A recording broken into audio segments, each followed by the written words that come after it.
All right. Hey guys, we're live and we are here today with Kristen Palana. Thank you guys so much for joining. My name is Orit and I want to welcome all of our viewers right now, whether you're watching live or you're watching the replay.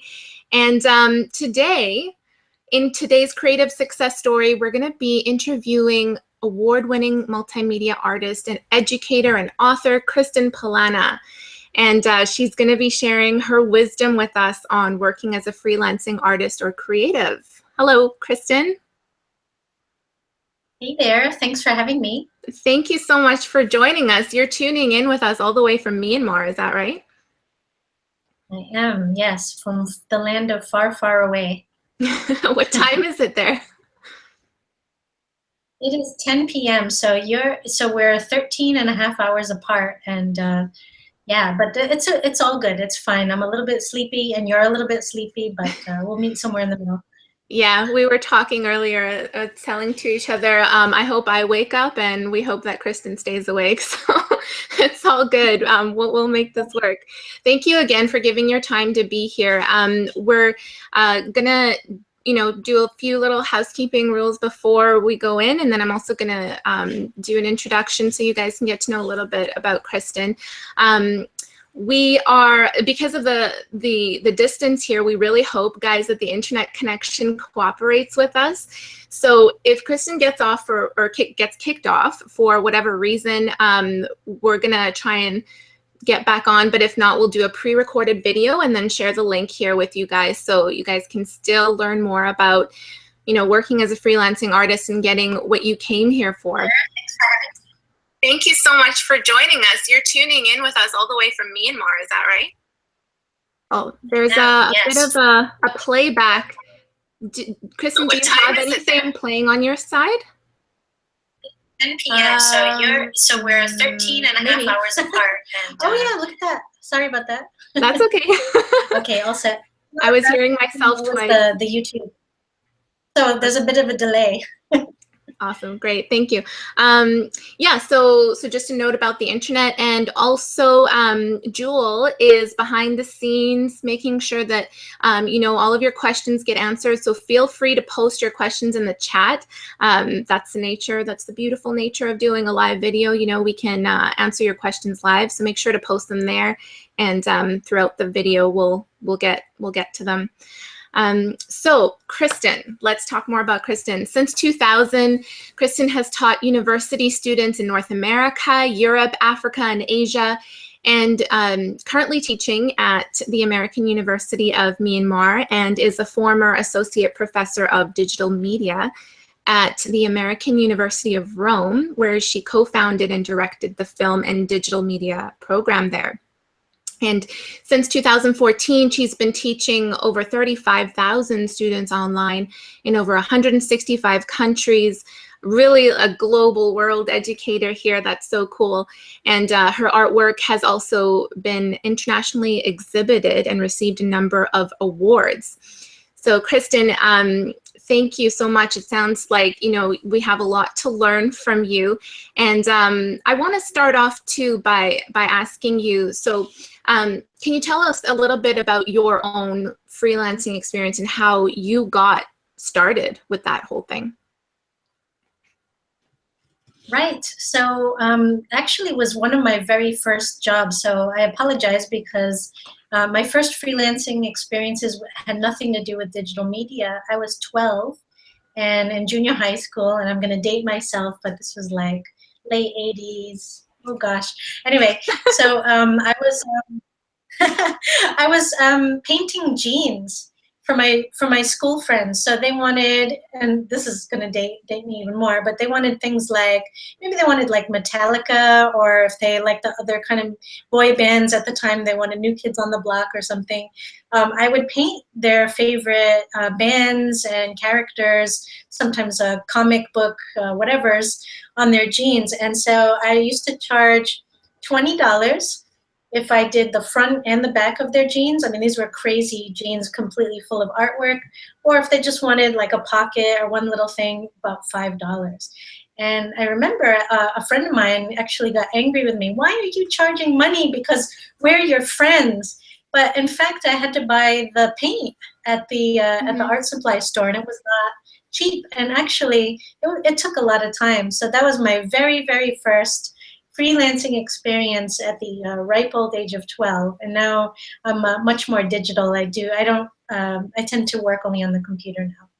But I've been pretty much freelancing throughout my whole career. Sometimes more full time, sometimes just part time, or whenever, more as a hobby.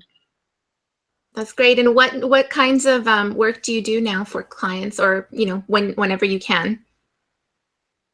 So recent work right now, I'm doing social media for a friend of mine who has a massage practice in Miami, Florida.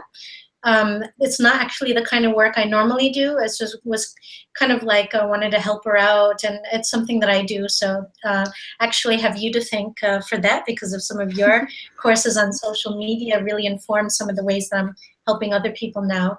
But things that I usually do, the things that I like to do the most are illustration and digital painting. Those are the things that I just love to do. I don't even see the time going by. So I try to do that most. So I've done children's book illustration, I've done illustrations for websites, those sorts of things. That's my favorite thing to do. I've helped people with websites, and just this past year for the American University of Myanmar, I did a video that they used for applying for a grant, and it's on their YouTube page. So pretty multimedia, but if I had to zero in on what I really like to do the most, I would say illustration. That's very cool. And how did you, obviously, you've built all this credibility now, and you have clients like the University of Myanmar and that sort of thing. But how did you get to starting to find clients in the very beginning when you were first starting out?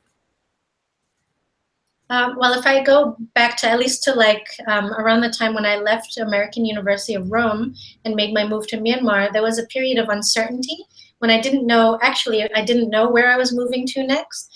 And I had taken a leave of absence from American University of Rome. And so I was kind of doing more of a digital nomad thing, which is kind of like what I'm doing now, which is I teach online, I have ebooks, but then I'm also doing freelancing. So a combination of all of those things working together before even moving to Myanmar and getting that in-person physical location job.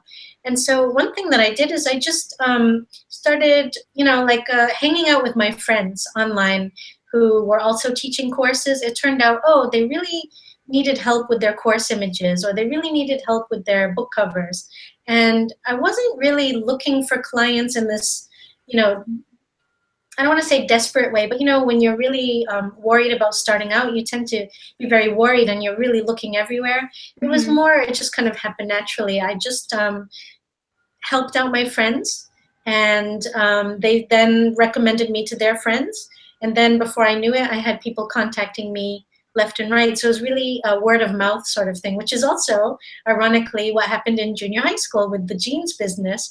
It was just doing stuff for my friends, and then basically what you do for other people becomes your walking advertisement, literally walking advertisement with the jeans, but also with the course images and the book covers. Oh, hey, where'd you get that book cover? Where'd you get that course image? Oh, Kristen Palana did those for me. I think she'll do them for you too. Here's her email. So that's pretty much how it started. And I actually recommend new freelancers just starting out, and instead of trying to go after strangers and people you've never met first, I would definitely recommend start with your friends and family and the people you know, even online friends or people in Facebook groups where maybe your ideal target audience hangs out. Start there first.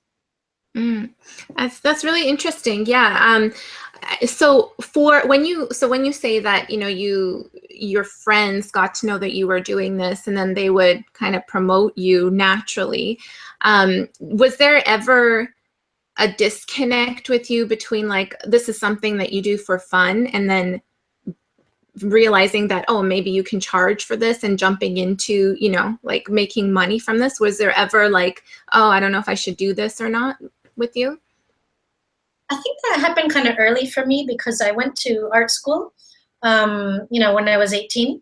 And so art was this thing I always did for fun. And then suddenly it became what I was studying in school. and it became much more work. And then, you know, of course, when you do any kind of work, it's work, right? So I think it's a myth that, you know, do what you love and the money will follow. I mean, yes, there are definitely times, I mean, I love what I do, but, you know, I also sometimes have to force myself to get the job done by the deadline, and that's not so fun. And I may be happy with the end result, but it's never just, you know, flowers and rose petals the whole time. So I think that's definitely a myth, but it's definitely better than doing something that you don't love at all. So, I mean, in general, I'm happy. And I'm fortunate because I'm at a point where I can kind of pick and choose the kinds of projects that I work on. I get a lot of requests for people. A lot of times, I'm also an animator. But I really don't like to animate for other people because my process is very slow. I have this very old-fashioned painterly style of animation, which is just very time-consuming. And people will watch one of my 3-minute films and be like, "Oh, can you do that for me?" And it's like, you know, that took me 2 years to get those 2 minutes. So no, sorry. I really don't do that for other people, unless I'm working in, you know, a software program that's, you know, quick and dirty and has maybe like a more stylized look. So I think it's very important that, yes, love what you do, but also decide what it is that you're going to do. And it's very important to think about what you're. Another thing that I don't like to do really so much, although sometimes I can be talked into it, is helping people with their websites. I actually like to help people with their websites. I don't like to design websites for other people from scratch. It's just so much work, and, you know, dealing with the security and the hackers and all those things it can be a little bit stressful. I prefer to help people with an existing website or redesigning an existing website, those kinds of things. But actually, I only do that for like close friends. So on my website, I have my services, the kinds of freelancing I do, and then yeah, I basically omit a lot of things that I can do, but that I prefer not to do. That makes sense. Yeah, absolutely. And it happens as the more that you do this kind of work, right? The more that you do work for clients, you'll get to know what you like and what you don't like. And from there, you know, you can say no to projects that really aren't worth your while, because not just in terms of money, but just, you know, time and the fact that you don't enjoy them. Cross on the other end, right? So that's very valuable feedback. And so when you started to see that there was a demand for what you were doing, you know, people were asking you, "Hey, can you do this for me?" What, you know, how did you go about charging or pricing your work? The $1 million question. It's funny because teaching university students, in the arts, that was always the #1 question that they would ask me: how much do I charge for this? How much do I charge for that? And there's not really one answer that fits everyone. It depends on a couple of things. It depends on, are you a student or someone who doesn't really have a portfolio, like a beginner or a novice? Obviously, then you're going to charge less than someone with more experience. I think it also depends on where in the world you live and what the going rate is. So for example, I'm in Myanmar. The average person here makes under $2 a day, or sometimes a monthly salary can be about $100 a month. And, you know, if I'm working with the international clients, I might be charging $100 an hour for some customized web work, something really specialized. But in general, I tend to charge around $50 an hour. But when I'm dealing with you know, local clients, I'm gonna obviously, I actually donate my services a lot. You know, Myanmar is a developing country, and there are a lot of places in the world where people are never gonna be able to afford an international rate. So you know, if you're in Pakistan right now, if you're in Costa Rica, if you're in New York City, that's gonna play a role in how much you're gonna charge. But in general, just going back to my American students in the New York City area, for example, it also depends what you've done. Is it a video that you've done? Is it a website? But a good rule of thumb is think about how much an hour of your time is worth, and then think about how long does it take you to do such and such a job. So if I'm doing a course image for someone and I think I can do it in about a half an hour, then I might charge them around $25.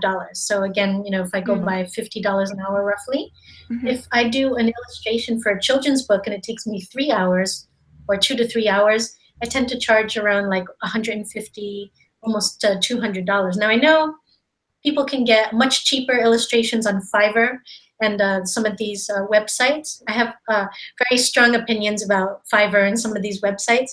I'm in a fortunate position. I don't have to do illustrations spending 2 hours of my time to get $5. I do not recommend that at all. But for people just starting out, it could be an option. But in general, I recommend if you're gonna use websites like Fiverr or websites where you get like maybe $10, make sure whatever it is that you're doing, you can do it in 15 minutes. You know, like set a timer if you have to. If you're slaving over something for 5 hours and you only get $5, it's just Totally. It's just not. Yeah, this could get into an interesting discussion because we talk about Fiverr a lot on this channel too, you know, we provide services on Fiverr, but it's for example, we have gigs that we pre-designed templates for.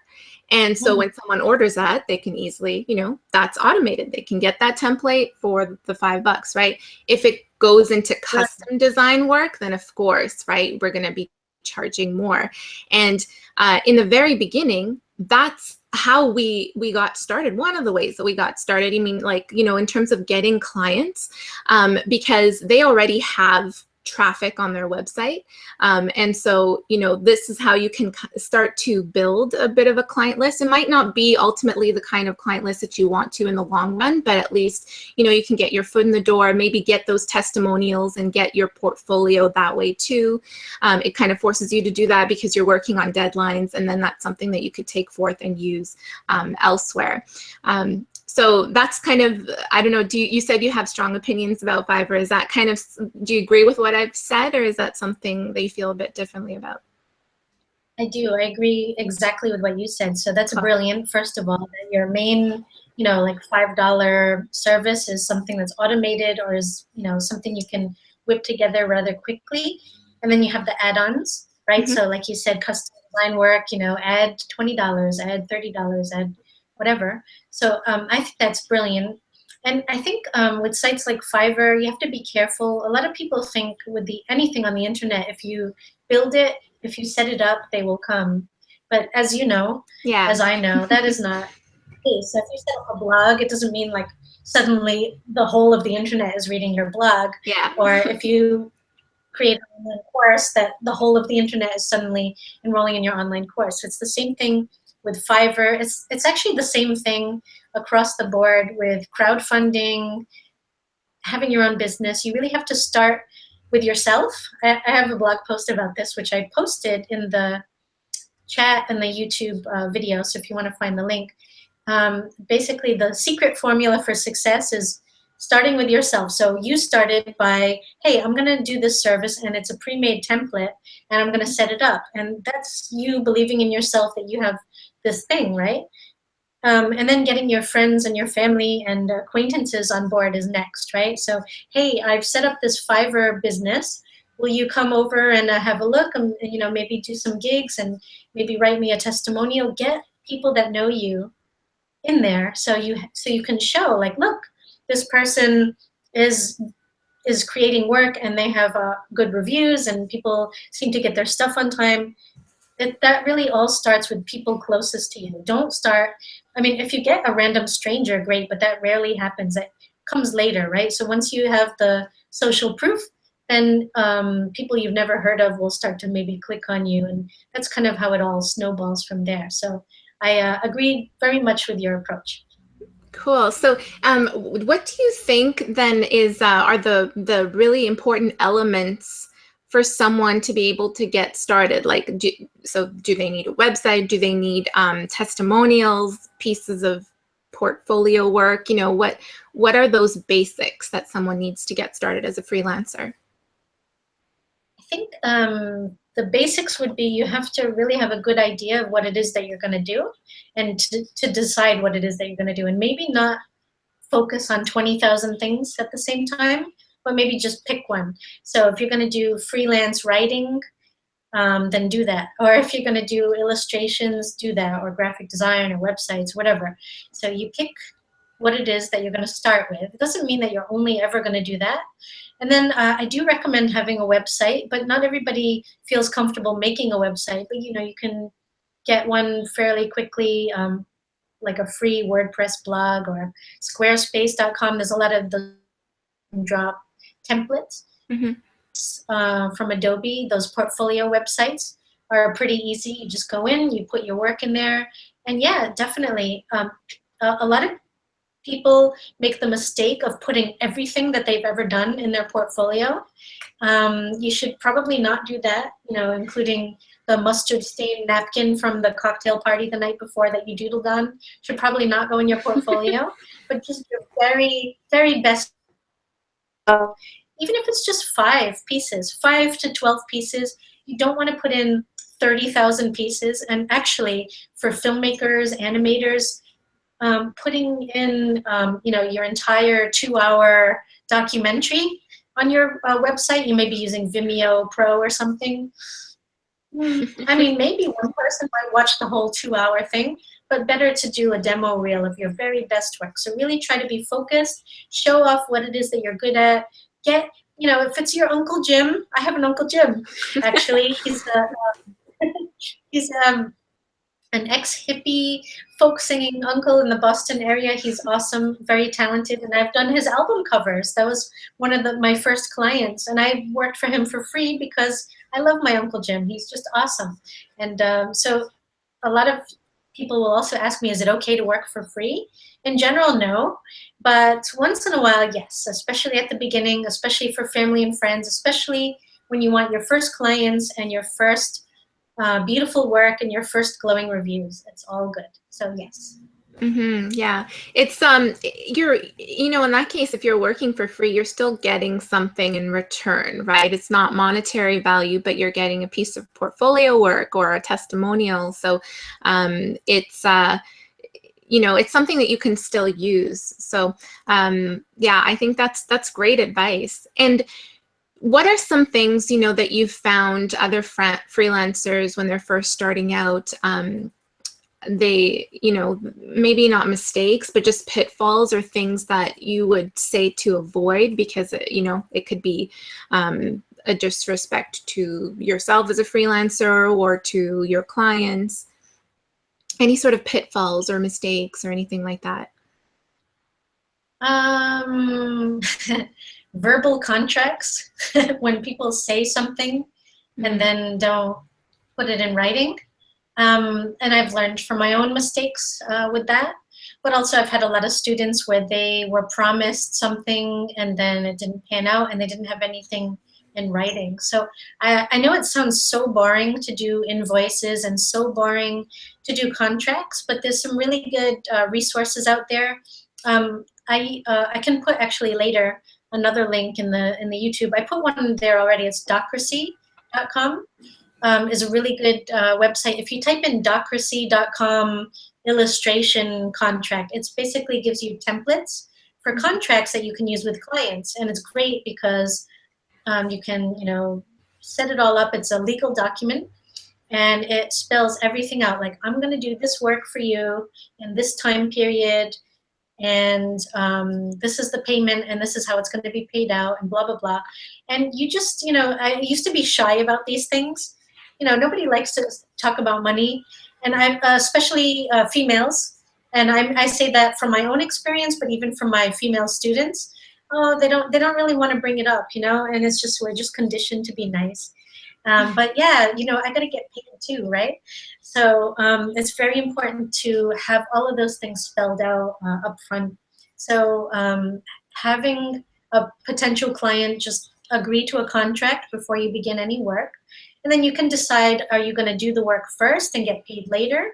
Are you going to do half up front and half once the work is delivered? That's one of my favorite ones because it's kind of like, you know, everybody, you know, it's like the risk is spread out a little bit between the client and the freelancer. Mm-hmm. And then actually the Docracy illustration samples are actually more artist friendly. You just get paid up front, you do the work, boom, done. I personally, it actually depends. If I know the person really well, I may even do the work first and they can pay me later. If I only know them a little bit, we'll just do, you know, half up front, half later. And then if I don't know them at all, sometimes I'll get paid first and then do the work later. So definitely get it in writing is the short answer. Yeah, very, very good advice. We have a question from one of our viewers. So I'm just going to read this out here. Do you think that any type of passion can make money? And is there an advantage to doing certain types of work? Great question. I do think that most passions, I mean, if I have a passion for underwater basket weaving, I don't know if I could make money with that, but actually I probably could because it's kind of sounds cool and I could set up an Etsy shop with my underwater basket weavings. You know, and so yeah, it really just depends what it is that you like to do. But I mean, I have a friend who teaches English to clients in Germany, and as a side business this year, she started making her own soaps. And she also likes to crochet, so she just created this brand based around things that she hand makes in her little village in Germany called Maiden Rinschmühle. And she's Cool. taking holiday orders right now, actually. This just started for her. It really depends, though. Like if you make websites, obviously you can make more money with that than making soaps probably initially. I know people that make bird houses that look like jukeboxes. That is actually my cousin does this, and he sells his work online in his Etsy shop, but he also goes to trade shows in person. He actually is a baby boomer, so he's a little bit older, and he really and he actually found that his target audience are other baby boomers who like jukebox-shaped birdhouses. And in fact, that particular demographic likes to do things in person. So never underestimate the power of meeting people in person and doing business in person. It seems so quaint in today's digital age, but it really is actually very effective. Other types of passions, I mean, you know, I really love to paint and illustrations, and I love children and I love telling stories. So I'm finding that I'm doing more and more children's book illustration. I think the next step for me would be to do my own children's books. I've been illustrating for other authors. Yeah, so I don't know if I've answered the question or not, but I think in general, unless it's like illegal, whatever your passion is, you could probably make money from it. It really depends on what it is. Yeah, absolutely. I fully agree. You know, when you were talking about underwater basket weaving, I'm like, oh, get the GoPro in that and put it on YouTube, right? Yeah. Someone actually do that. Yeah, that would be pretty amazing. Kind of a follow-up question to that one from me. What do you think about, or what would you say to someone who's concerned about competition? Like, for example, you know, there's a lot of writers out there, filmmakers, and other digital media artists. So what would you say to someone who's concerned, like, oh, how can I stand out, or can I even make any money because there's so much competition in this? I think it's not worth worrying about because it's just then you have competition, right? If you think about Leonardo da Vinci in Florence back in the 1500s doing his work, Florence was a city of about 300,000 people at the time. That's roughly the number of students enrolling in art schools in the US every year. So talk about competition, right? I think the key is not to worry about other people. There's always going to be people that are better than you at something. There's people that are great at photography, video, websites. I think it's a matter about what it is. I hate to use this expression, but what makes you damn special, right? So like basically thinking about what it is that you bring to the table that's unique. And I know for me, before I even owned a computer, I studied painting. It's probably the least profitable degree that you could have, probably the least practical, one of the least practical degrees that I could have at the time. But graduate school for digital arts, I actually didn't have any computer experience, and I decided to take my biggest weakness, which was no computer experience, and actually make it one of my biggest strengths. So when I applied to graduate school, I said, look, I don't have a lot of computer experience, painter, and I know color, and I know about texture, and I know about brush strokes, and I've done, you know, these little experiments. When I was in college, I had taken a class, so I threw that stuff in there, and I got in, and I even got a scholarship. My very first job, I was teaching digital media. They hired me with my experienced painter. So think about what it is that you're good at and what it is that maybe makes you a bit different, and try to use that to your advantage. Hopefully that makes sense. Yeah, that's really cool. You were kind of going in and out a little bit there, but just to reiterate, what I'm thinking that you're saying is that, you know, basically take your limitation, what you feel is something that, you know, is you know, a limitation of yours. You know, you can't move past a certain point, and then make it actually your strength, or something that's really unique about you. So that's really great advice. And we actually have another question too from our audience. This is from Irish Code, or Irish Cody. Hello, I'm going into business for myself after a recent layoff, and was wondering a good way to get starting clients. So to start getting clients, should I build home pages for companies that don't have good websites and showcase these? Yeah, so that was his question.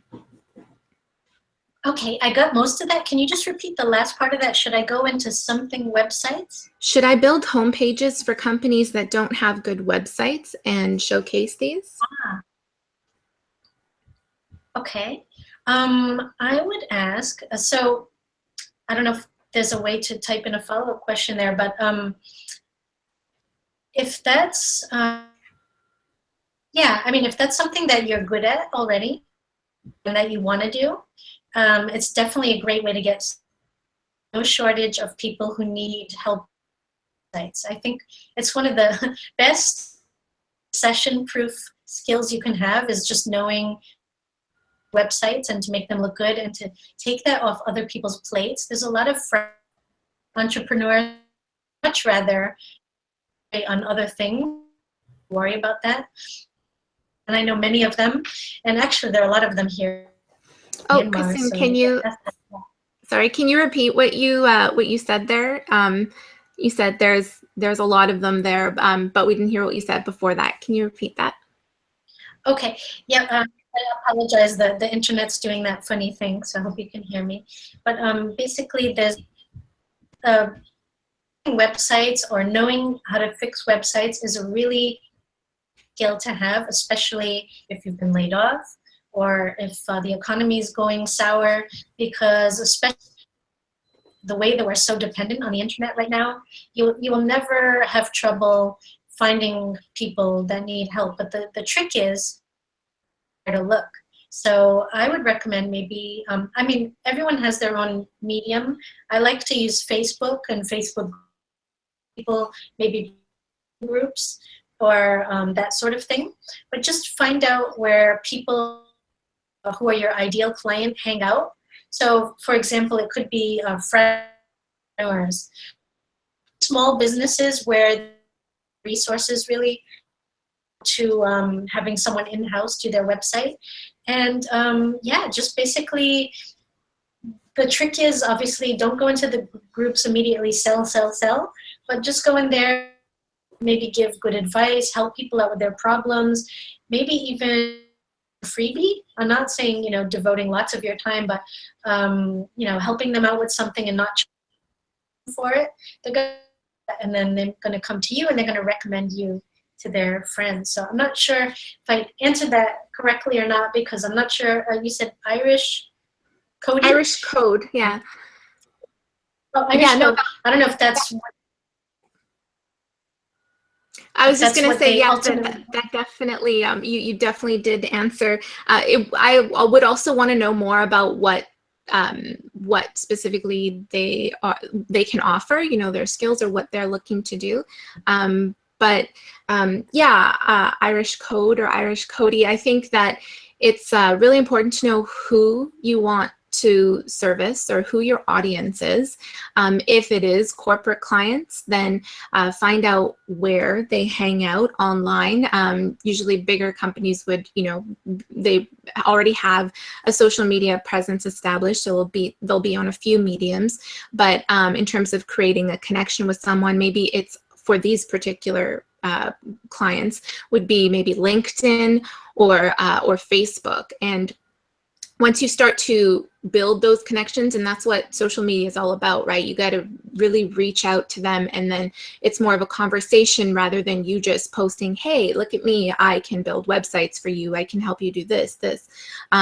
Once you really start to engage in a conversation and find out what their pain points are, like what do they really need help with, then that's where you can start to fill in the gaps based on what your skills are. So hopefully we've answered that question for you. I don't know if you want to add anything more, Kristen. No, I think you hit the nail on the head. And just another thing, if you have your own website, and then you should probably get on social media. So setting up a page or setting up a group on Twitter. Don't always, I don't, a pet peeve of mine is seeing people posting about their business, about selling, buy my course, buy this, buy my service. Ugh, right? There's too much of that. Right? If you're going to have a page or a group try to give the people who are visiting your page some kind of value. Give stuff away for free, or give them an article, or tell them a story. People with you. They don't just want to always hear about your services. So just using my friend in Miami, for example, massage business, I'm doing her social media. We do, and actually you recommend some of this stuff in your social media course. We do a mixture of posts that, we highlight her services, but we also interesting articles about stress reduction, about relaxation techniques, meditation, funny, inspiring quotes, personal stories like this. The last couple of days have been rough for Florida, so we did a lot of about the hurricane and has been going through in her personal photos.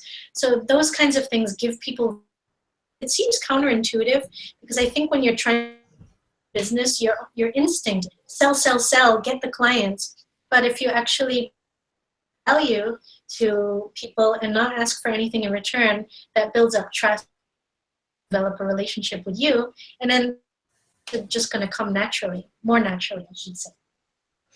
Yeah, absolutely. And I think, once you establish yourself as that resourceful person, as a someone who really gives a lot of value, then you're naturally going to be separating yourself from a lot of your competition as well. People who just, promote their services. You can be a freelancer, like just someone who just sells services and just, promotes things that they do for other people, or you can actually establish yourself as an authority in what you do. In writing, in digital media, in whatever it might be, and be a resource for other people, right? Tell people what's going on in the industry, or just in general, if there's world news happening, touch upon that, because that's what everybody's also talking about.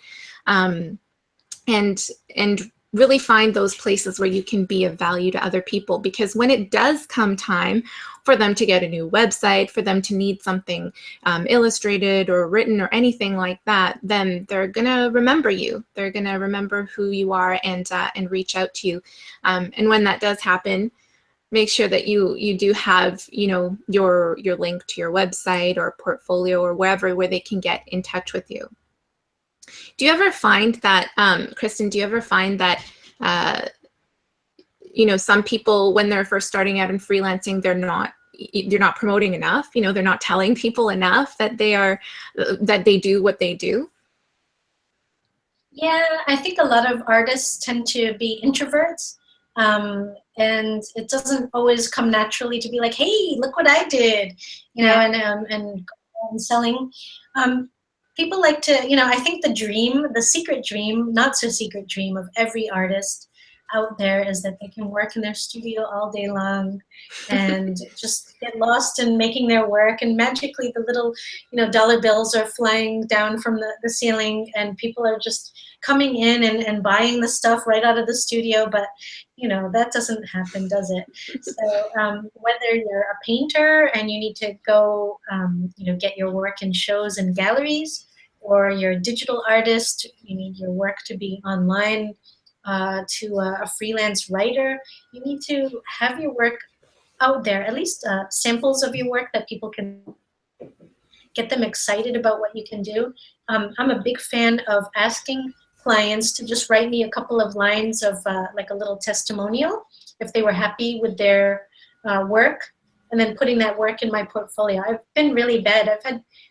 I've been meaning all year to add work from the past year into my online portfolio, so I still need to do that. So I'm not, you know, always so timely, but you know, also updating your portfolio, making sure you're constantly putting your best stuff in there, and some of your newest stuff in there is always really important. But yeah, I think, I mean, the good news is, though, if you're already kind of networking with your friends, your family, your online friends, people who visit your page, you know, that word of mouth thing is going to start to kick in. And it's funny because it's like the more you keep moving forward, it's funny, it's harder as a beginner than it is as you are moving forward, because you have no history at the beginning, you don't have any clients, you might not have much work, but the more that you can put into it, the easier it gets. So it's almost counterintuitive. So just hang in there. It's kind of tough at the beginning, but it will get better. It's you know, it's always tough to start. It's always tough to start building that momentum. But like you said, when you're moving forward, it does get easier. And I think also too, when you're first starting out, everything can be so overwhelming, you know, to know, okay, I got to get a website, I got to build my portfolio, I got to start getting some clients so I could do this and build this, and oh, I got to be on social media and promote myself and all this kind of stuff. There's so much that you can do. And even yourself, you know, you said, oh, I'm not good at this, I still need to do this and this. For us too, there's so much that we haven't done that we can do. But I think it's realizing that there will always be other things, more things that you can do. And I think that if you focus on one thing at a time and ask yourself, what is the one thing that I can focus on right now that will mean the most, that will, you know, have the most impact? If it's building your website right now, then focus on that. Or if it's building your portfolio, then focus on getting more clients. Just taking it one step at a time, and then, you know, doing that, you know, before you'll know it, you'll see how far you've come, because you've really progressed sequentially in that way, and you're not overwhelmed by everything at once, because it can get overwhelming, and it can lead to procrastination, right? Like not wanting to do anything at all. And I've been there, so I know.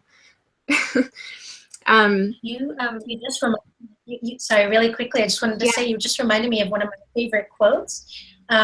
People overestimate what they can accomplish in a day and underestimate what they can accomplish in a year.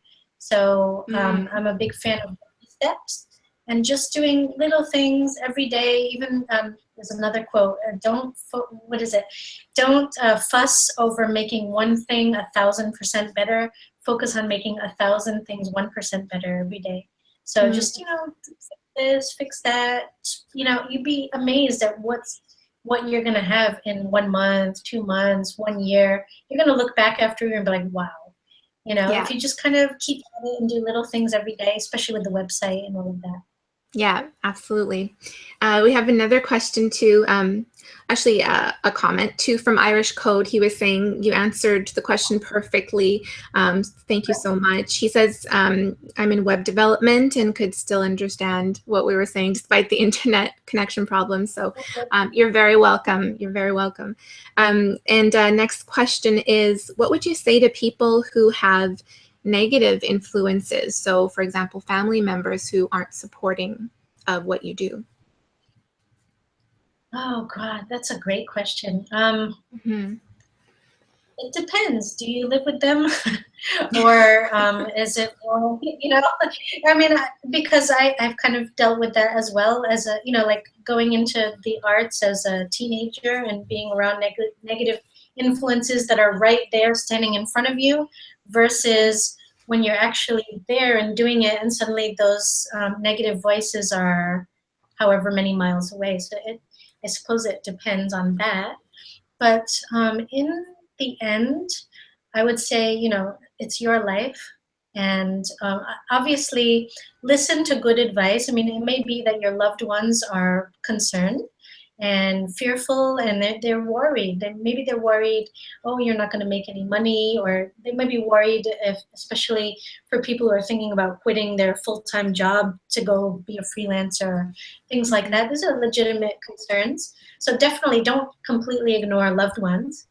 But if people are constantly saying what's going to go wrong, you're not going to be able to do this, the never-ending recording, you can either, this sounds horrible because you can't really do this with a close family, but you can do this with friends. You can choose better the people that you hang around with more. So if it's just friends, or the nasty coworker down the hall or whatever, you can distance yourself from those people.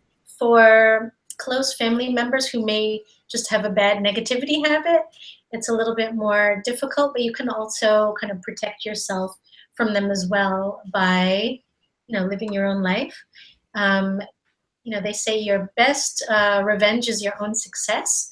So that's always worth thinking about. But the cliche advice is don't listen, follow your dream. But it hurts, when people are constantly bombarding you with negativity. It can penetrate. It hurts, right? So I wouldn't be so unrealistic as to say that just ignore it, because it is something that has to be dealt with. But I suppose it depends on the actual situation.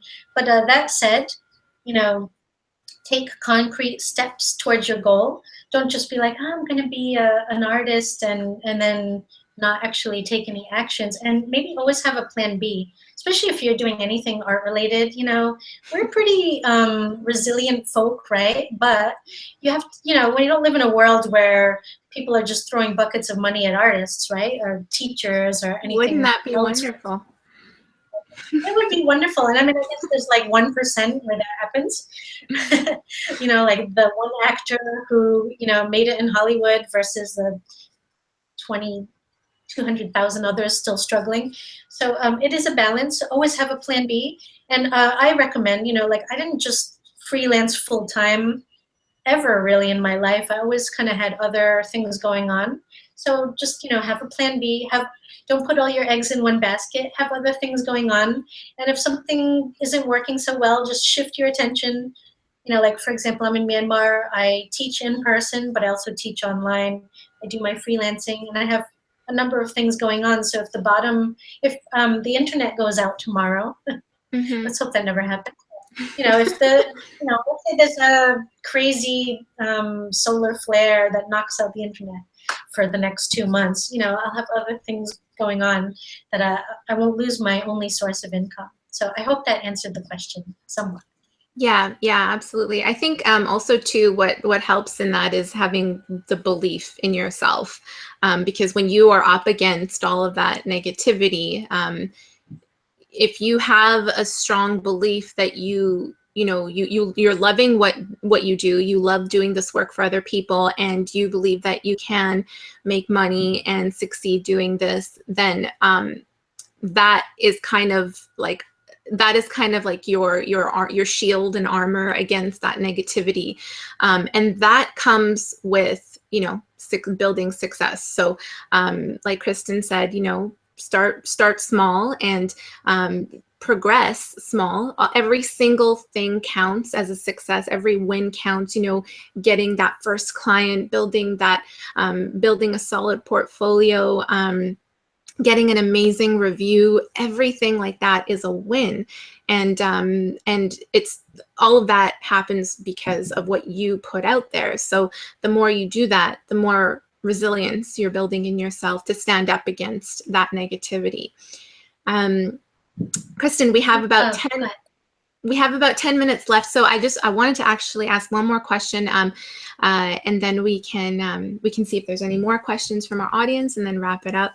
My question is, have you come across any online tools that that you'd like to share with the people watching this, in terms of that would be really helpful for people to start off as either getting clients or building portfolio? I know you mentioned, the contract thing, the website, which you said you posted it in the chat, and we can also put that in the description. But are any other websites that are resources for people who are just starting out?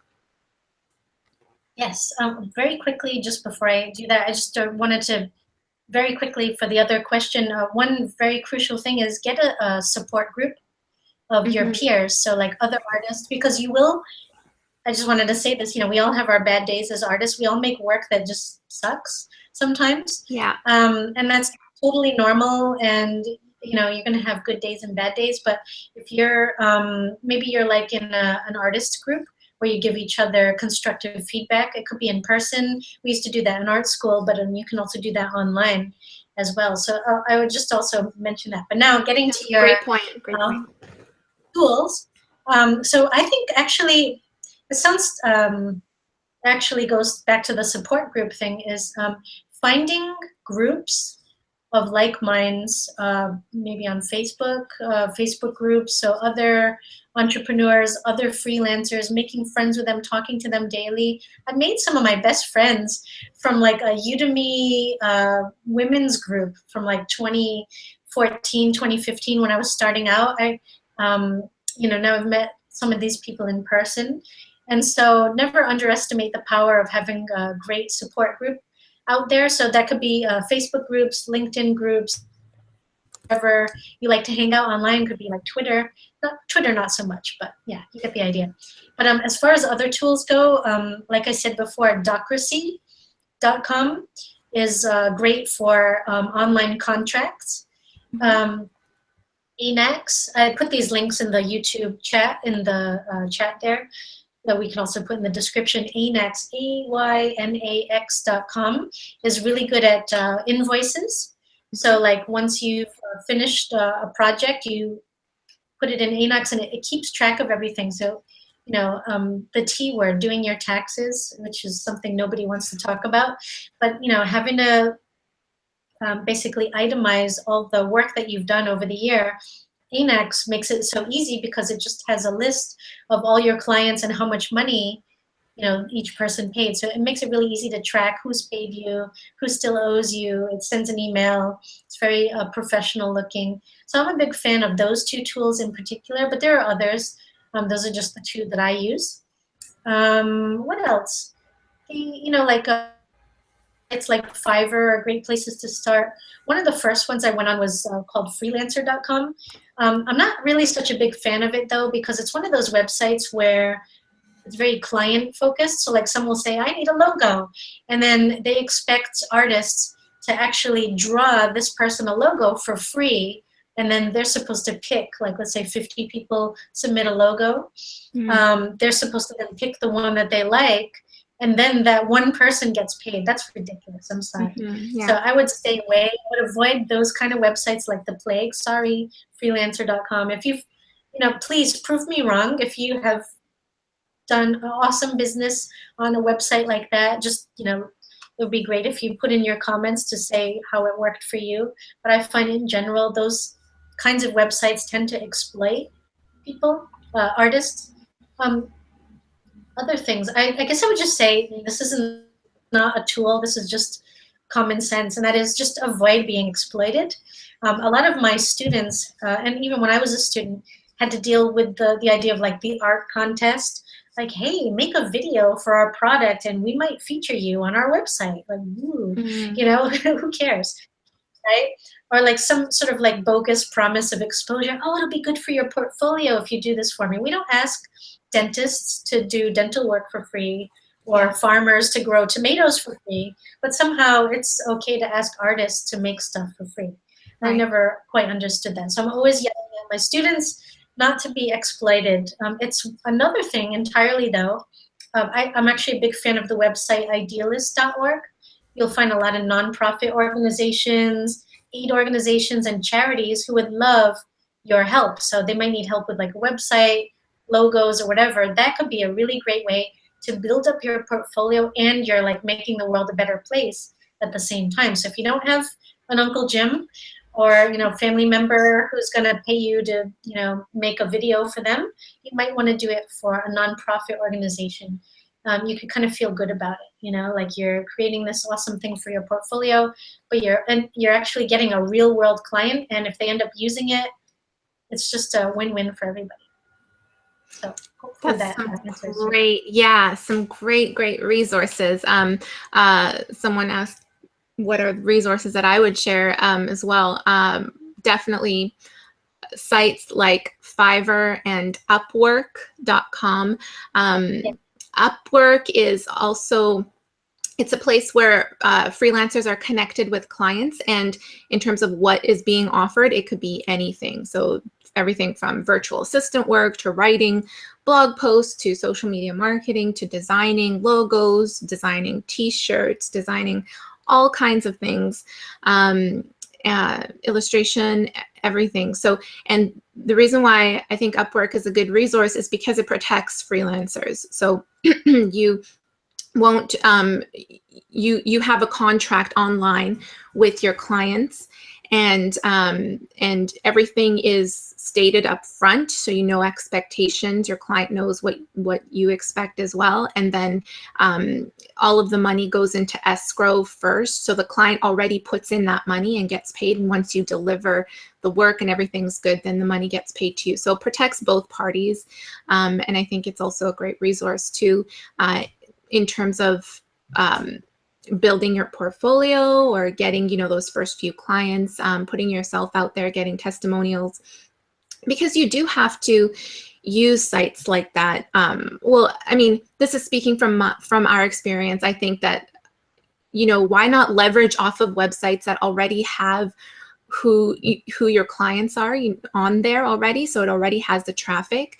You can leverage that and start to build your own work first, and then you can set everything else up in terms of inviting people over to your own website and everything so that they can actually see more of what you do, and you can build your own client list from there. So everything is in progression, right?